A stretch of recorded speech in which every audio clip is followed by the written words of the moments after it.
Les forces russes devraient être dominantes. En décembre 2021, elle avait rassemblé environ 100 soldats autour de l'Ukraine, encerclant le pays sur 3 côtés, lorsque la Russie est finalement entrée en Ukraine en février 2022. Elle a rassemblé 83 groupements tactiques, et la première poussée comprenait une invasion de jusqu'à 200 soldats dans ce qui était censé être un exercice de type smash and grab. Leur objectif était simplement de sécuriser Kiev en quelques semaines afin que le président russe Vladimir Poutine puisse destituer le président ukrainien Volodymyr Zelensky et reconnaître l'Ukraine comme faisant partie de la Russie. Sauf que ça n'est pas arrivé. Face à des obstacles apparemment insurmontables, les courageuses troupes ukrainiennes ont repoussé la première attaque russe. Et depuis février 2022, ces soldats combattent vaillamment, ralentissant jusqu'à la limite l'avancée de la Russie, s'emparant de villes clés comme Kharkiv et, depuis le 6 août 2024, pénétrant sur le territoire russe pour lancer leur propre invasion. La Russie a été déjouée à chaque étape. L'armée ukrainienne l'a régulièrement déjouée jusqu'à ses limites, tant en termes de simples effectifs qu'en termes de quantité d'équipement à sa disposition. Et maintenant, l'Ukraine ne tient plus le cap, n'essaie plus de se défendre.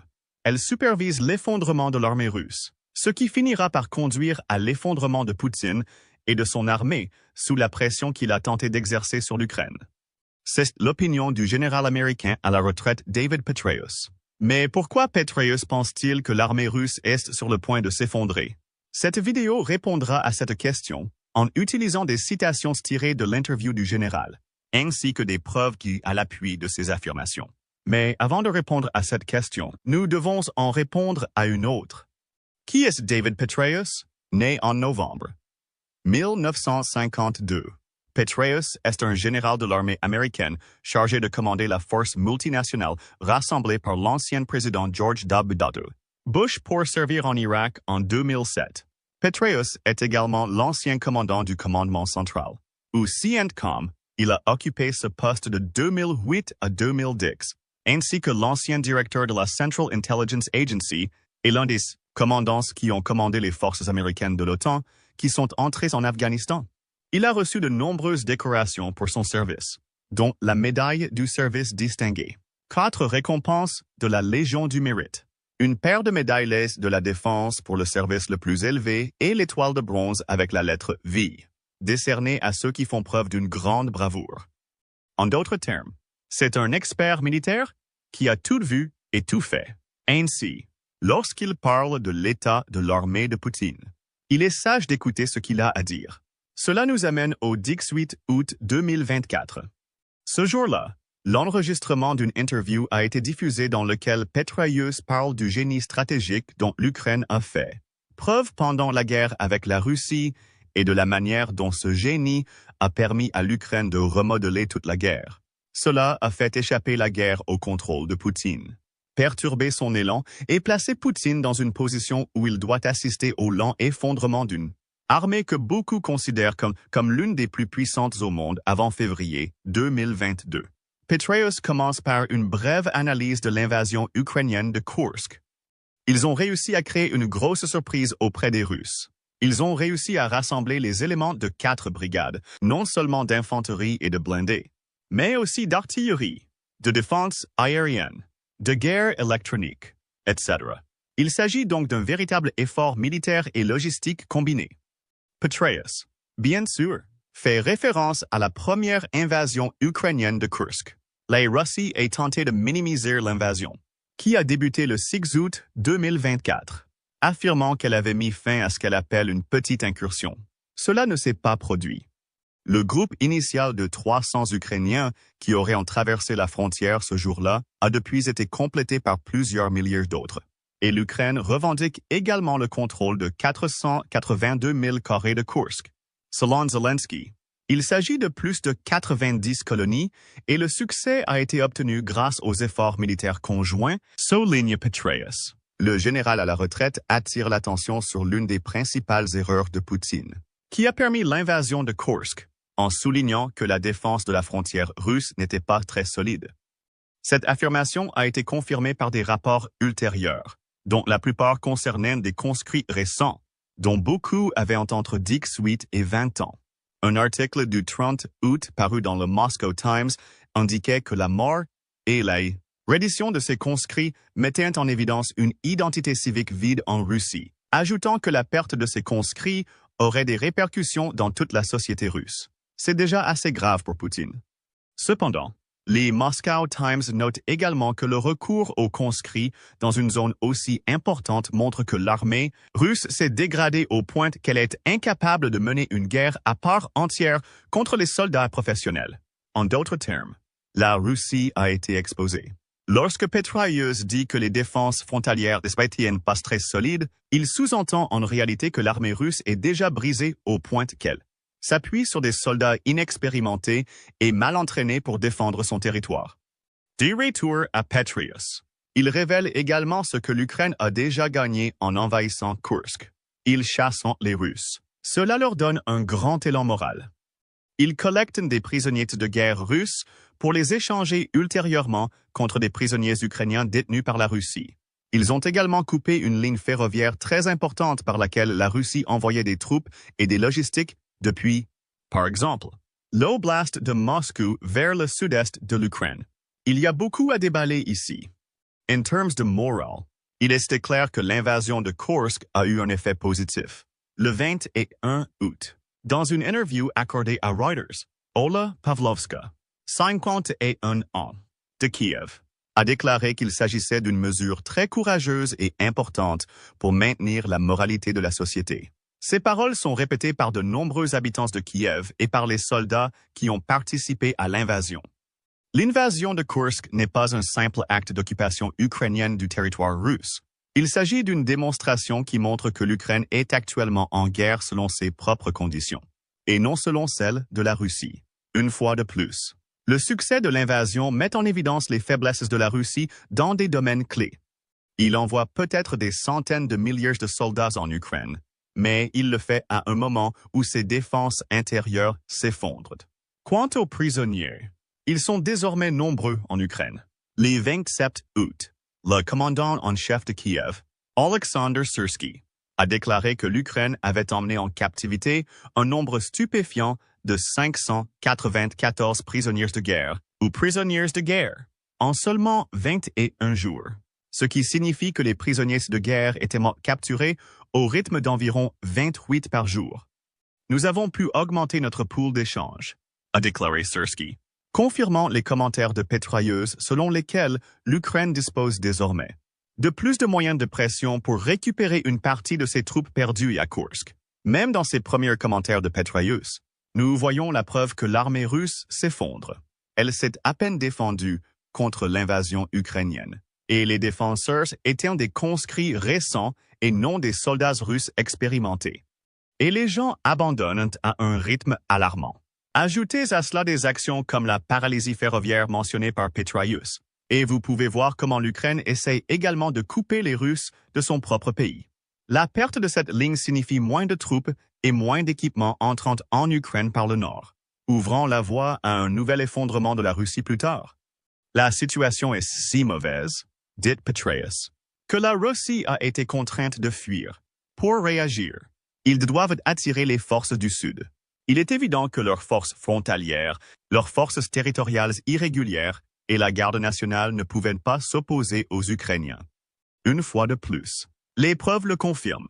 Dans le même article de Politico dans lequel Syrsky affirmait que l'Ukraine avait fait près de 600 prisonniers, le général ukrainien soulignait également le nombre de soldats que la Russie avait été contrainte d'envoyer à Kursk. Il affirme que le Kremlin a envoyé environ 30 soldats d'autres directions à Kursk et que leur nombre est en augmentation. Cela peut sembler une réaction logique de la part de Moscou, et c'est effectivement le cas, mais c'est aussi une réaction qui montre la faiblesse de l'armée russe. Si les forces de Poutine étaient aussi fortes qu'il voudrait le faire croire au reste du monde, il n'aurait pas besoin de détourner ses troupes des points clés d'Ukraine pour défendre Kursk. Il les enverrait simplement depuis Moscou ou ailleurs sur le territoire russe. Mais elle doit affaiblir son offensive en Ukraine pour défendre le territoire russe, renforçant ainsi la conviction de Petraeus, selon laquelle les défenses intérieures de la Russie ne sont tout simplement pas assez solides. Nous n'assistons peut-être pas à l'effondrement de l'armée russe en termes de chiffres, mais le fait que 30 soldats aient été transférés d'Ukraine suggère que l'armée russe a un sérieux problème de compétences.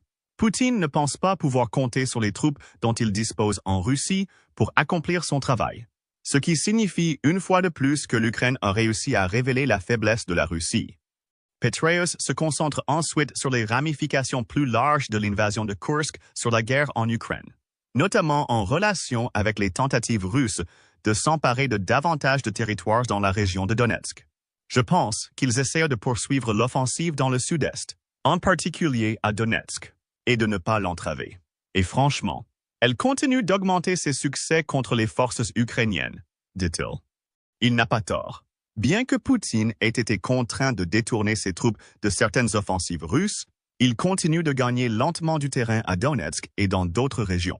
L'Institut d'études sur la guerre a attiré l'attention sur ce point fin août, en publiant des cartes interactives montrant que la Russie avait réalisé des progrès significatifs à Pokrovsk, une ville de Donetsk qui constitue une plaque tournante logistique clé pour l'Ukraine. Depuis le 28 août, la Russie est entrée dans Memrek, à 45 km de Pokrovsk, et avance lentement. Cela signifie-t-il que les tentatives ukrainiennes de dissuader les troupes russes ont échoué? Pas nécessairement. Petraeus note que l'attention continue portée à Donetsk dément l'incapacité de Poutine à mettre en place une réponse appropriée à la situation de Kursk. Jusqu'à présent, il ne s'agit pas d'une réponse particulièrement cohérente, dit le général à la retraite, faisant référence à la réponse de Poutine. Les observateurs ne savent pas encore clairement quelle sera l'architecture organisationnelle finale de ce phénomène. En fin de compte, ils devront réellement affronter leurs forces pour faire sortir les Ukrainiens du territoire russe. Poutine le sait. Son problème est qu'il ne peut pas élaborer un plan clair détaillant la logistique permettant à la Russie d'y parvenir et d'où proviendra sa puissance de combat. Le transfert de 30 soldats à Kursk peut donner l'impression que la Russie prépare une réponse massive, mais ce chiffre élevé est trompeur. Poutine a donné à l'Ukraine suffisamment de temps pour établir des fortifications et couper l'accès aux régions déjà occupées. Il a déjà détruit 2 ponts vers Kursk, permettant de créer une zone tampon sur le territoire russe par laquelle devront passer ces 30 soldats, et 100 ponts pour atteindre Kursk. Ces soldats seront bien moins efficaces que ne l'indique leur nombre. Cela montre encore une fois à quel point les forces russes sont relativement insuffisantes en Russie, affirme Petraeus. La Russie envoie toutes ses forces principales à l'offensive au sud-est et tient la ligne au sud. Une fois de plus, ces commentaires témoignent de l'effondrement de l'armée russe sur son propre territoire. Renforcé. 30 soldats semble impressionnant jusqu'à ce que l'on se rende compte que cela sera moins efficace en raison du temps qu'il faudra à Poutine pour préparer une réponse. Cela n'est pas sans rappeler un leader poussé au désespoir. Il a été contraint d'admettre que les forces intérieures russes ne pouvaient pas s'opposer au contingent relativement restreint des envahisseurs ukrainiens. Il est désormais pris entre le marteau et l'enclume et décide surtout de poursuivre l'offensive russe dans le sud-est de l'Ukraine. Cette décision pourrait se retourner contre lui, car elle ouvre la porte à l'Ukraine pour poursuivre sa conquête de Kursk-Tutien, en combattant les troupes inexpérimentées et dispersées que Poutine envoie pour reprendre le territoire. Cette indécision pourrait également signifier que la Russie ne sera plus en mesure de mettre fin à la guerre en Ukraine selon ses propres conditions. Cela montre également que l'Ukraine est capable de faire quelque chose que les forces russes, de plus en plus faibles, ne sont pas capables de faire, à savoir mener des attaques complexes. Nous avons observé le même schéma dans la stratégie de Poutine tout au long de la guerre. Au lieu de compter sur la puissance combinée de ses forces aériennes et terrestres pour lancer des attaques conjointes sur les positions ukrainiennes, il a simplement bombardé ces positions avec de l'artillerie, y envoyant soldat après soldat. Poutine a fabriqué un hachoir à viande. Nous l'avons vu lors de la bataille de Bakhmut, qui a duré 1 an et à un moment donné. La Russie perdait environ 820 soldats par jour. Les pertes à la fin de la bataille s'élevaient à environ 30 personnes. Un prix élevé à payer pour prendre une ville relativement petite de seulement 6,1 000 carrés. Avec l'invasion de Kursk, L'Ukraine a conquis plus de 20 fois le territoire en moins d'un mois, sans pratiquement aucune perte de son côté. Cela est dû en partie à ce que Petraeus a mentionné à propos de l'utilisation par la Russie de troupes récemment affectées à la protection de ses frontières. Mais Joe Chaffetz, analyste chez Global Guardian, estime qu'il existe une autre raison. L'attaque de Kiev sur Kursk a montré que les forces ukrainiennes sont capables de mener des attaques mécanisées complexes. Selon USA Today, continuer à utiliser cette stratégie pourrait permettre à l'Ukraine de répéter le succès de Kursk en Russie, ce qui lui permettrait de conquérir davantage de territoire. De cette manière, l'Ukraine pourrait même contrecarrer la stratégie de progrès graduel et irréversible de Poutine. Il faudrait mettre fin à cette approche brutale et Poutine serait contraint de se concentrer sur des tactiques plus complexes. Considérant que, selon le ministère ukrainien des Finances, au moment du tournage de ce film, la Russie avait déjà perdu environ 613 500 soldats et qu'elle s'attendait à en perdre beaucoup plus.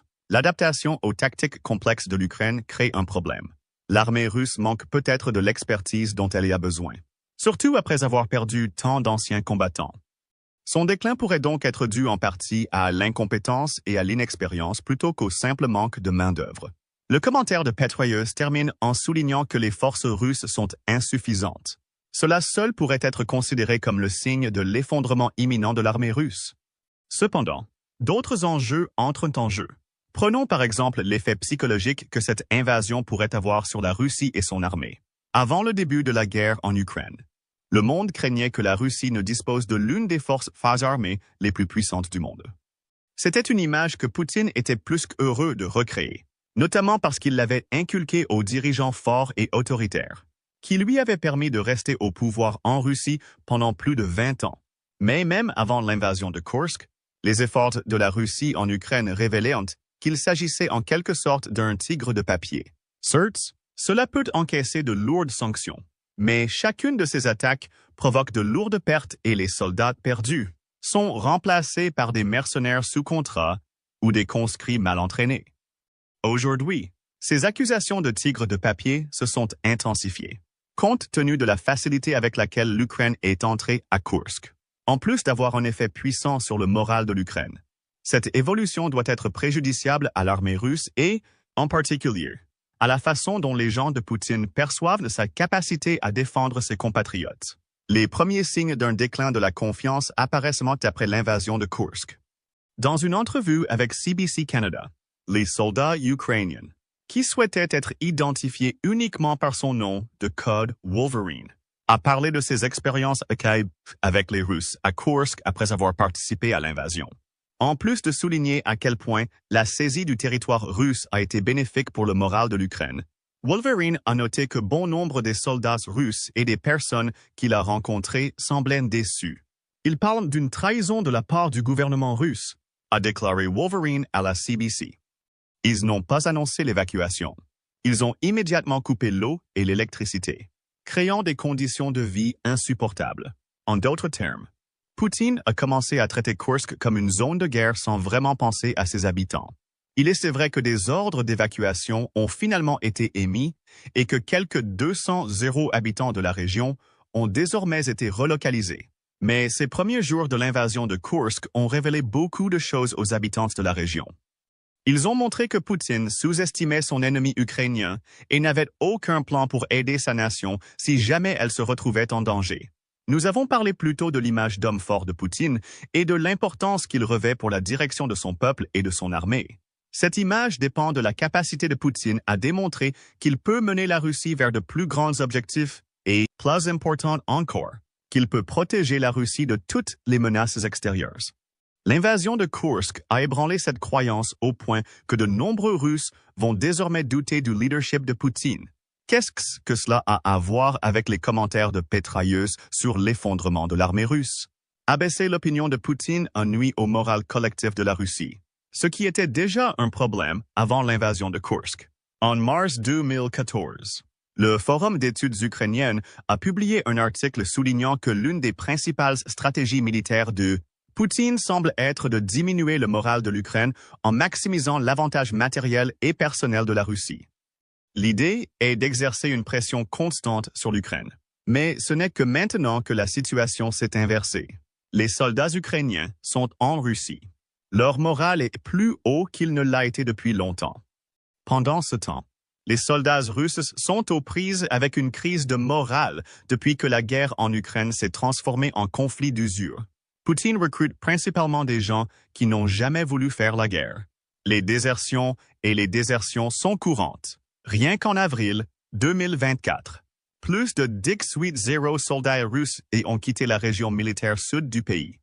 Actuellement, des pressions sont exercées sur Poutine et son armée. Le moral est crucial en temps de guerre. Cela affecte la capacité d'un soldat à s'engager dans des opérations de combat, ainsi que celle des commandants et leur capacité à organiser leurs troupes. Comment coordonner l'attaque ou la défense quand on a affaire quotidiennement à des soldats qui désertent? En ne parvenant pas à arrêter l'invasion de Kursk, puis en tardant à y répondre. Poutine a encore miné le moral militaire collectif de la Russie, qui était déjà proche du point de tir.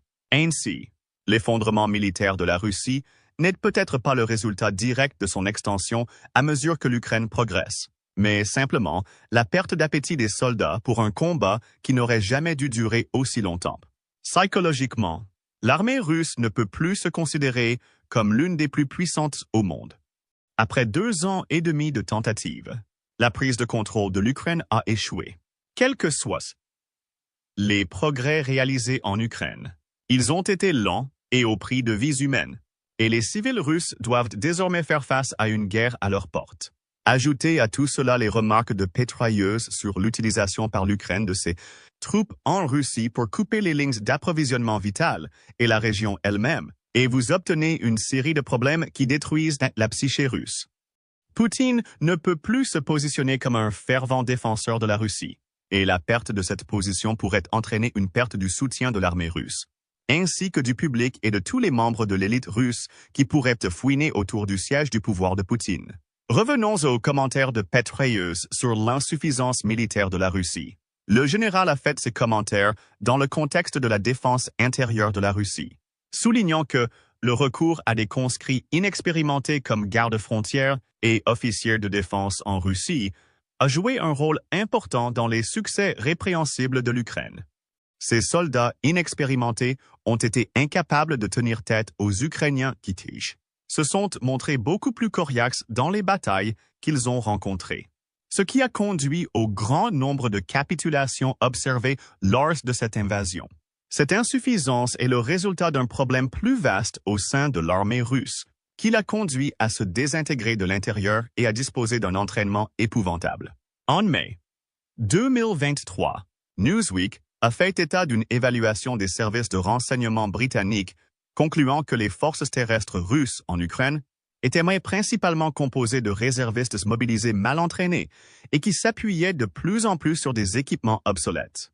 Selon le rapport, la situation était si mauvaise que les forces russes combinées, qui comptaient à l'époque 200 soldats, ne pouvaient mener que des opérations d'infanterie très simples. Nous l'avons vu tout au long de la guerre. Tous les gains russes sont le résultat du fait que Poutine a précipité des hommes vers les positions ukrainiennes en sacrifiant des milliers dans le processus, tout en échouant à capitaliser sur la puissance aérienne supérieure de la Russie. Les opérations conjointes sont limitées et se limitent généralement au largage de bombes et d'artillerie sur des positions, suivies par des soldats, ce qui constitue une tactique dépassée. CNN souligne que ces problèmes liés à la formation de l'armée russe existent depuis longtemps. Il affirme que ces problèmes proviennent de nombreuses raisons. Depuis la rigidité des procédures jusqu'à, comme l'ont souligné les Britanniques, le manque d'accès aux équipements appropriés. Mais il constate également un manque de standardisation, qui découle, dit-il, de l'accent mis sur la formation interne dans les unités. En d'autres termes, l'essentiel de la formation d'un soldat russe a lieu après son déploiement. Il n'y a rien de mal à cela dans un scénario pacifique, car le nouveau soldat a le temps d'apprendre les bases. Mais lorsque la Russie est en guerre active, l'accent mis sur la formation des unités conduit inévitablement à placer des conscrits à peine entraînés dans des positions pour lesquelles ils ne sont pas équipés. Cela s'est produit à Kursk, mais la même chose se produit en Ukraine, où le manque de formation joue un rôle important et où la Russie subit autant de pertes qu'elle en a subies. Considérez ce que cela signifie pour l'armée russe à l'avenir. Poutine a déjà perdu plus de 600 soldats. Si le ministère ukrainien des Finances a raison, ce qui signifie probablement qu'il a déjà perdu la plupart des soldats expérimentés qu'il avait initialement envoyés en Ukraine. Derrière les soldats expérimentés se trouvent des fantassins mal entraînés, qui n'ont pas le temps d'apprendre les bases à la manière traditionnelle russe, ce qui entraîne des pertes encore plus importantes. Sur le plan intérieur, la Russie se défend avec des conscrits de 19 ans qui n'ont aucune chance de lutter contre l'Ukraine, capables de mener des opérations de combat bien plus complexes. Peut-être que cette inexpérience est l'une des raisons pour lesquelles la réponse russe cohérente à l'attaque de Kursk évoquée par Petraeus n'est pas encore arrivée. Poutine ne peut pas faire confiance à ses soldats mal entraînés pour assurer une défense adéquate. Avant l'invasion de Kursk, Poutine pouvait s'en tirer avec cette mauvaise formation. La Russie n'étant confrontée à aucune menace sur son propre sol, Poutine a pu recruter, embaucher et encourager des gens à être jetés dans le hachoir à viande de guerre en Ukraine, car sa tactique consistait à détruire le moral avec un afflux constant de main-d'œuvre. Maintenant, la situation est différente. La Russie doit se défendre lorsqu'elle est attaquée et, comme le note Petraeus, nous observons déjà des signes de déclin de la Russie. La capitulation massive face aux envahisseurs ukrainiens et l'arrivée de troupes, venus d'ailleurs en Russie pour répondre, ont affaibli la ligne de front russe ailleurs. Combinez cette augmentation des effectifs avec de sérieux problèmes de formation et un déclin rapide du moral des Russes, et vous disposez de tous les ingrédients pour un effondrement militaire imminent. Cette rupture pourrait résulter de la pression ukrainienne à Kursk. Cela pourrait même se produire parce que les partisans de Poutine ne lui font plus confiance comme l'homme fort dont ils ont besoin pour les défendre. Mais ne vous y trompez pas, l'automne arrive. C'est du moins ce que dit le général Petraeus. Mais que pensez-vous de l'état actuel de l'armée russe et de ce que l'avenir pourrait réserver aux forces de Poutine?